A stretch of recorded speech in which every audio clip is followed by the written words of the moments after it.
Pecuarista, ele conhece muito do ciclo de vida dos bovinos, né, que é o nosso principal produto, mas ele tem um pouco de incerteza do sistema de produção do ovino ainda, né?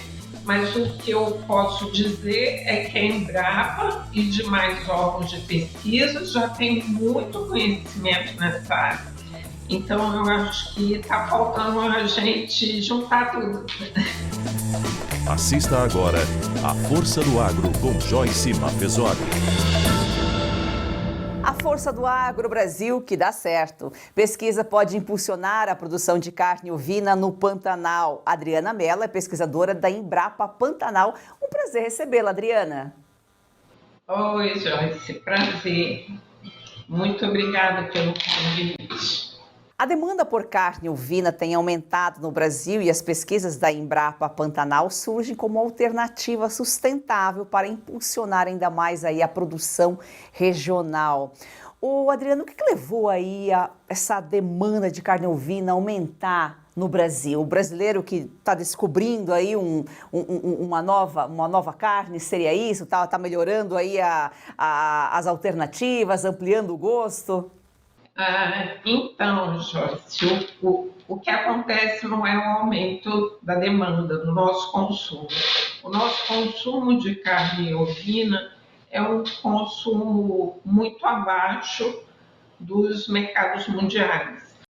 Acho que o ovino ela é uma carne em expansão de consumo fora do Brasil. Ela tem um consumo grande em países da Ásia e do Oriente Médio e,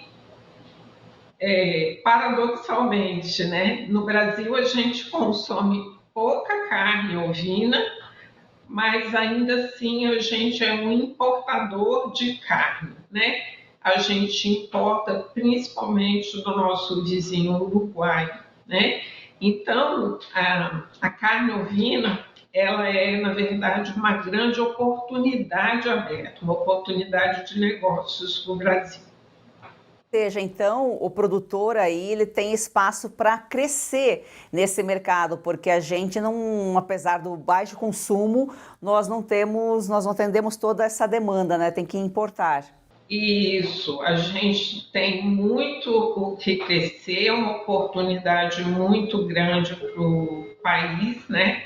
E aqui para a região do Mato Grosso do Sul, principalmente, mas o que falta é a organização da cadeia, né? E aí a gente comenta muito de como isso pode ser feito. O que está falando? O que está faltando? Já que a gente tem uma grande oportunidade, a gente tem um estado produtor de carne bovina e a gente não consegue fazer crescer a produção de ovinos. Por que, Adriana? Quais são esses desafios? Acho que entre os desafios, você já colocou aqui, está a organização da cadeia, né, da cadeia produtora. O que está faltando? Quais são esses desafios aí que precisam ser vencidos? Os desafios, eu acho que são as incertezas do produtor de carne. Quer dizer, o pecuarista ele conhece muito do ciclo de vida dos bovinos, né, que é o nosso principal produto, mas ele tem um pouco de incerteza do sistema de produção do ovino ainda, né? Mas o que eu posso dizer é que a Embrapa e demais órgãos de pesquisa já têm muito conhecimento nessa área. Então, eu acho que está faltando a gente juntar tudo. A Embrapa está aí para poder passar esse conhecimento para o produtor e, como você já disse aqui, é uma oportunidade, né? Quem sabe é um produtor que não está procurando onde investir ou está desistindo do bovino, o ovino vem como uma oportunidade. E o que torna aí o ovino pantaneiro tão importante aí para o bioma do Pantanal? Só assim acrescentando uma coisa, né? A gente não precisa que o pecuarista desista da cadeia de bovino, né? Ele pode sim continuar produzindo bovinos e acrescentar no seu sistema produtivo os ovinos, né? Quer dizer, elas são cadeias que em mais de 50% dos casos elas ocorrem complementariamente na propriedade, elas se integram, né? Uma não exclui a outra atividade. No Pantanal, eu acho que falta um pouco de logística.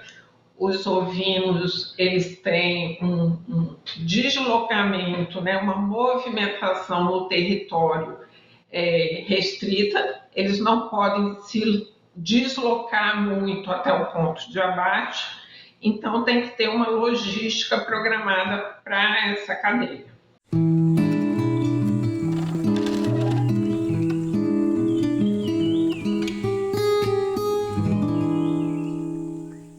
Nós já voltamos com o nosso programa, mas vamos abrir espaço agora para o quadro da Porteira para Dentro com Frederico Dávila. Prazer recebê-lo. Prazer é meu, Joyce. Aqui o A Força do Agro, trazendo a realidade da porteira para dentro de como funcionam as propriedades rurais.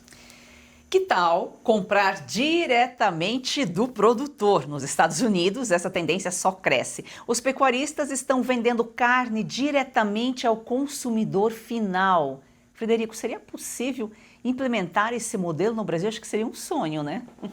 Olha, Joyce, na verdade já existe, né? E você tem lugares que fazem produtos muito especiais, não só carnes, como lácteos, carnes de aves, carnes de suínos, carnes especiais. Quando a gente fala carnes especiais, são carnes de avestruz, por exemplo, carnes de peru. E isso a gente vê muito em regiões que tem aquela integração entre cooperativas, assistência técnica, que você consegue fazer esses produtos diferenciados, né? Principalmente na região sul do Brasil. Então aqui na região centro-sul, na região sudeste, a gente tem mercados específicos, né? Você tem supermercados específicos que têm produtos premium, né? Que na verdade é isso. Eu presenciei nos Estados Unidos uma fazenda de leite, né? Uma fazenda especializada em leite, que ela tinha ali na beira da rodovia uma casinha bem ajeitada, bem arrumada, com uma prateleira de queijos, uma geladeira com outros lácteos que precisavam de frio, né? E essa casinha ficava na beira da rodovia, sem nenhum funcionário, com uma caixinha parecida com uma caixinha de correio, onde as pessoas pegavam o produto e depositavam ali em dinheiro. E aí dizia assim, não temos troco, né? Porque não tinha ninguém para fazer o troco. Mas ali os números eram redondos, então normalmente a pessoa colocava ali o valor redondo daquilo que ela estava retirando.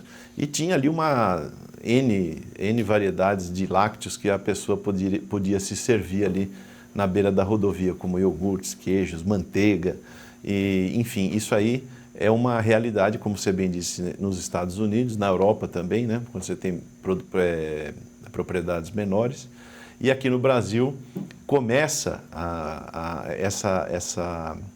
esse desejo da população de adquirir algo diferenciado. Porque aí ganha mais o produtor e paga menos o consumidor, porque você tira o atravessador, né? Tira o frigorífico, tira o supermercado, que é onde aí são, na verdade, os que definem o preço, né? A alta, geralmente, do preço. É verdade. Você tem uma quebra aí dessa cadeia, como você bem disse, e lembrando que esses produtos, vamos chamar commodities, né? Um frango resfriado, uma peça de carne convencional, você não vai conseguir, dentro dessa realidade, um segmento de mercado assim muito determinado, tá certo? Porém, quando você tem esse acesso direto ao produtor que faz isso, né? Eu quero aqui dizer um produtor que eu conheço aqui do estado de São Paulo que faz um trabalho belíssimo, vende para mercados de nicho, né? Que é o Nelore do Golias, que vende carnes de altíssima qualidade, e é uma carne de Nelore, que é uma carne que vamos dizer assim, não é uma carne tradicionalmente direcionada para esses nichos. Normalmente são carnes de raças europeias, né, que são direcionadas para esse nicho. Mas o Nelore do Golias adquiriu uma expertise em fazer carnes especiais com Nelore, que você praticamente, se não falar para você que é Nelore, você vai achar vai dizer que é uma carne argentina, uma carne uruguaia, com um sabor super especial. Então, isso é uma realidade que existe. Nós temos ali na região de Botucatu, mais precisamente ali na Serra do Cuesta, ali em Pardinho, o queijo Pardinho artesanal, que foi premiado na França. Então, você imagine só um queijo brasileiro ser premiado na França como um dos melhores queijos do mundo, né? E você tem esse queijo do Pardinho artesanal sendo comercializado aí em redes de supermercado mais premium, em mercearias especializadas. E você também pode ir lá na fazenda e adquirir o produto lá diretamente na fazenda. E a gente tem duas situações nessa venda direta sem um intermediário. O produtor consegue fazer um produto mais premium, né? Mesmo que seja mais caro para o consumidor, ele pode fazer numa menor escala e aumentar, melhorar a qualidade. Aumenta a qualidade e aumenta a rentabilidade, né? Porque ele tem um produto premium escolhido. Você tem, hoje no Brasil, praticamente, o brasileiro gosta muito de carne, né? O brasileiro consome aí em torno de 35 quilos de carne por ano. Acho que é o quinto povo que mais consome carne. O primeiro é o argentino, com 90 quilos por pessoa por ano. É lógico que dentro do Brasil, se a gente for ver, o gaúcho consome muito mais do que uma pessoa que reside no Nordeste, por exemplo, que faz parte da cultura local. Mas você tem boutiques de carne hoje no Brasil inteiro, né? Eu fui outro dia numa cidade pequena do Mato Grosso do Sul e lá tinha uma boutique de carne, né? E não era só uma, não, tinha várias, mas assim, uma assim, muito boa, com coisas com bastante qualidade. E você tem aqui, obviamente, em São Paulo, você tem várias boutiques de carne. Que é o que, na verdade, Joyce? Aquela pessoa que faz uma boutique de carne, normalmente ela tem um conhecimento que ela sabe buscar nestes produtores que você está comentando, produtos especiais que vão atender determinados gostos, né? Então você tem aqui N locais desse aqui em São Paulo, que é uma cidade grande, que busca isso, mas a pessoa não sabe onde buscar, mas você tem quem busque isso para você. Agora, quando você está em regiões mais interioranas, aonde está mais próxima essa distância física mesmo entre produtor e consumidor, você consegue ter esse acesso. Ah, fulano ali, sabe fulano que tira leite, não sei o que, ele tem uma manteiga especial. Ah, sabe fulano que tem porco? Ah, ele tem uma linguiça especial. E assim sucessivamente, né? Então, daqui 2 meses, né, nós vamos ter a Expo Leite lá na cidade de Carambeí, se eu não me engano. Esse ano vai sediar a Expo Leite. E lá na Expo Leite você vai ver tudo isso, você vai ver a cadeia do leite completa, né? Raças, produção de leite, tudo, e vai também ver produtos especiais que vêm de leites especiais, né? Assim como a gente acabou de falar aqui do queijo Pardinho artesanal, não é só o leite, é a técnica, é o tempo, porque normalmente essas coisas mais artesanais, mais premium, dependem de tempo de maturação, né, Joyce? Elas não têm aquele processo industrial que é rápido, que tem que estar rápido para atender o mercado. Tem um tempo de maturação, seja do queijo, seja da carne, seja do embutido, né? Que você tem que ter para ter um produto diferenciado. E normalmente quando você está numa região interiorana, onde você tem esse acesso mais próximo ao produtor, você consegue buscar esses produtos. É um produto mais bem feito, né? Quando ele é feito artesanalmente, em pequena escala. O vinho também é assim, né? Só que a gente tem um preconceito muito grande, na verdade, até com o vinho industrial brasileiro. O brasileiro tem muito preconceito com o vinho nacional. Às vezes, prefere comprar um rótulo chileno, um rótulo argentino e deixa de comprar um vinho brasileiro com melhor qualidade do que vem de fora, né? É verdade, nós temos bons vinhedos aqui no Brasil já, que tem vinhos bons, espumantes bons, né? Que são produzidos aqui no Brasil. E por incrível que pareça, né, a gente sempre pensa em vinhedos, né? A gente pensa em lugares mais frios, etc. Mas você veja, o espumante brasileiro mais renomado é feito no Vale de São Francisco, lá no Nordeste, que é o melhor espumante brasileiro que já ganhou prêmios, inclusive. Também temos vinícolas no Sul, aqui em São Paulo, né? Aqui na divisa com Minas Gerais, nós temos o Vale da Pedra, né? Então, você tem nichos específicos e você consegue, através das técnicas modernas, implementar culturas ou cultivos que antes eram restritos a determinadas regiões geográficas por conta de adaptabilidade de plantas climatológicas e que hoje você consegue geneticamente adequar elas para determinadas realidades.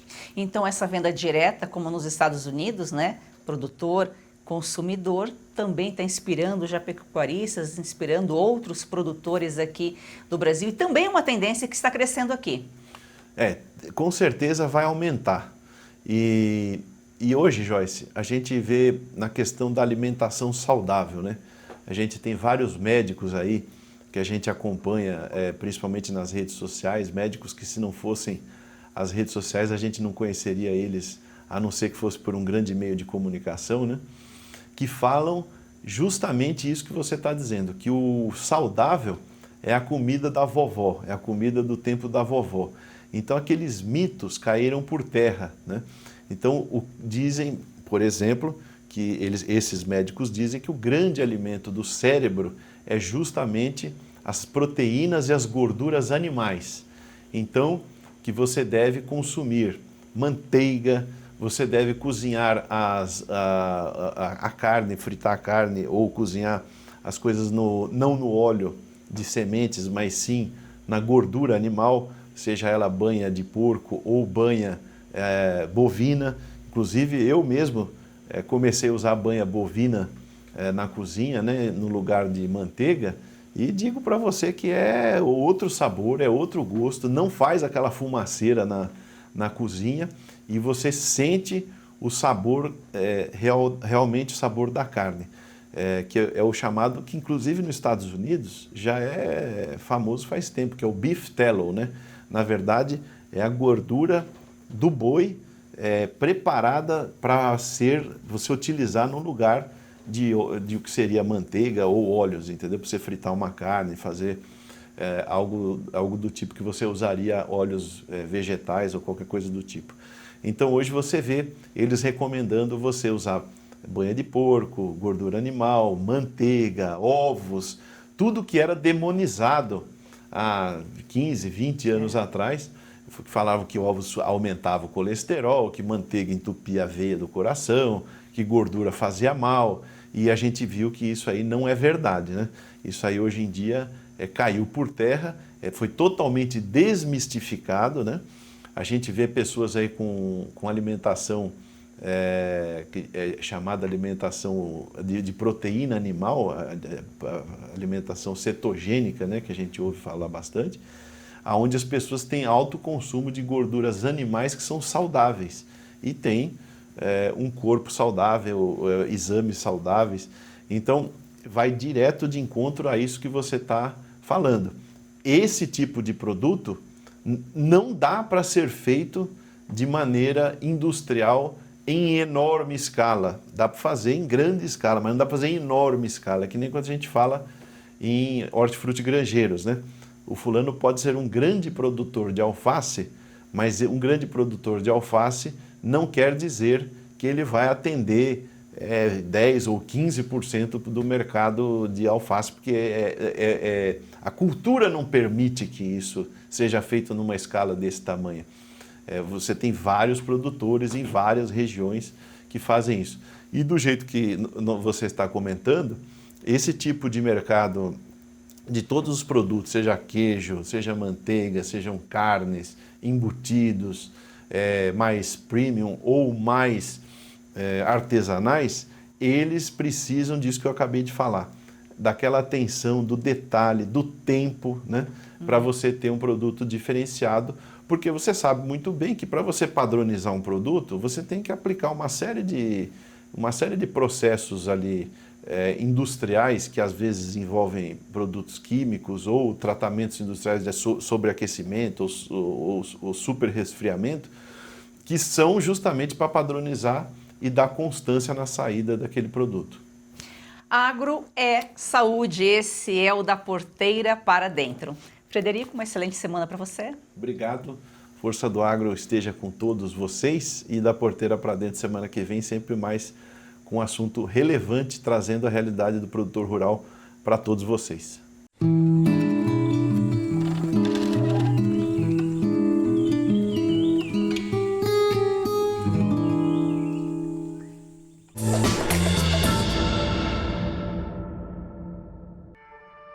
O campo sustenta o Brasil, mas quem dá voz ao campo? Na Revista Oeste, o agronegócio não é pauta de ocasião, é prioridade. Informação que respeita quem produz, conteúdo que chega onde o agro acontece. Assine a Oeste por R$ 1,15 por dia e você fortalece o jornalismo que entende a força do campo. Acesse revistaoeste.com/assine.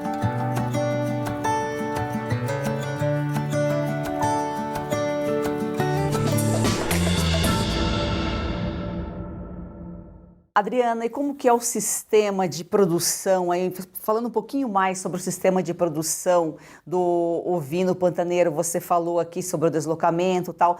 O ovino, ele seria assim mais, é um animal mais sensível, mais delicado que o bovino, fazendo uma comparação aí com o rebanho bovino? Não, eu acho que não. Eu acho que eles são animais aqui super adaptados. Eu acho que as questões sanitárias, embora a verminose, né, a presença de vermes seja uma grande entrave, né, o controle disso um pouco tecnológico, mas no ambiente pantaneiro a verminose não é um problema. E o Pantanal ele pode produzir ovinos com sustentabilidade. Por quê? Por causa das pastagens nativas que existem, né? E quais os resultados das pesquisas da Embrapa aí? Há quanto tempo vocês estão trabalhando com ovinos pantaneiros?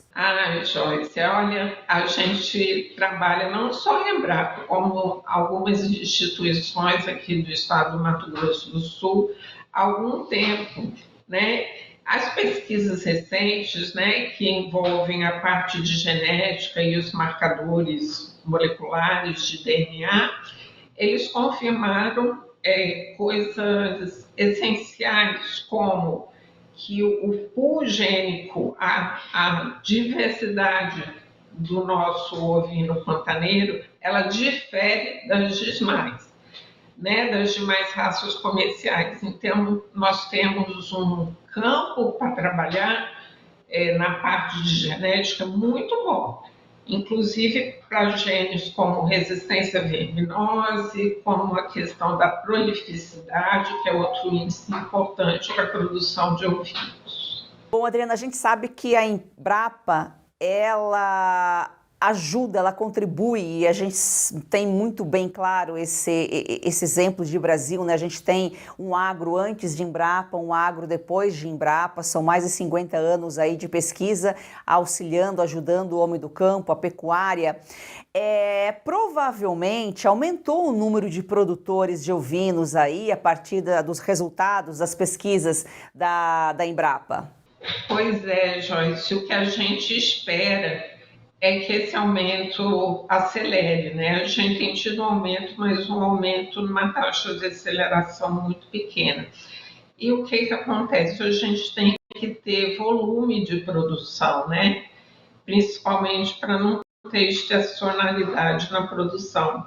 E para dar esse volume, talvez só o pequeno agricultor não consiga. Então, a gente explica que alguns médios e grandes produtores se interessem, né, em integrar essa cadeia do ovino para poder dar volume ao negócio, né, e assim poder viabilizar economicamente esse ciclo. Você está cansado de tomar 10, 15, até 20 comprimidos por dia e mesmo assim as dores não vão embora? Se você sofre com dores nas articulações, artrite, artrose, reumatismo, fibromialgia, dores na coluna ou nas pernas, preste atenção, este recado pode transformar a sua rotina e a sua saúde. Pode, vai transformar, Káutia. A Vitai Gold inovou mais uma vez e apresenta o Vitai 7 em 1. Uma fórmula com 7 ativos mais indicados por especialistas, agora em apenas 2 cápsulas por dia. Chega de tantos remédios. Agora praticidade para você, mais saúde e menos dor. É isso aí, olha o que você encontra no Vitai 7.1. Magnésio para fortalecer os ossos, cúrcuma para aliviar as inflamações, creatina para mais força e disposição, colágeno tipo 2 para regenerar as cartilagens, MSM reduz inchaço e rigidez, a clorela protege o fígado, a vitamina C turbina a imunidade, ou seja, tudo 100% natural e com comprovação científica. E quem usa aprova. Vamos ouvir agora o recado especial da querida Lucinha Lins, que faz uso diário do Vitai 7 em 1. Cansada de tomar vários comprimidos por dia, não é mesmo? Eu também. Por isso a Vitai Gold tem agora o Vitai 7.1.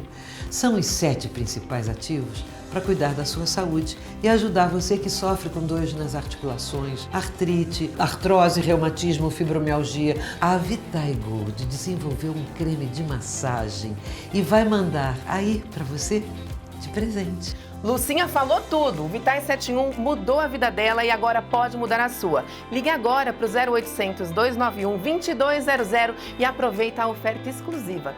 70% de desconto para os 100 primeiros. Tem que ligar agora, porque além dos 70%, você vai levar de presente o nosso relógio inteligente e ainda o nosso gel Santa Maria, creme para dores localizadas.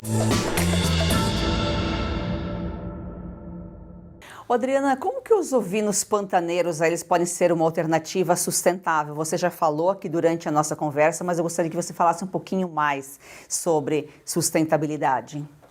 Esse ovino pantaneiro ele foi então adaptado, né, por anos durante o processo aí de colonização do nosso território, né, por ovinos, né, uma mistura do que trouxe os portugueses com o que trouxe os espanhóis, porque a gente está numa região aqui de fronteira, de território. Então, esses ovinos eles se adaptaram ao ambiente do Pantanal, né? Então, eles vão bem, eles conseguem pastejar em áreas de baía, né? Áreas alagadas.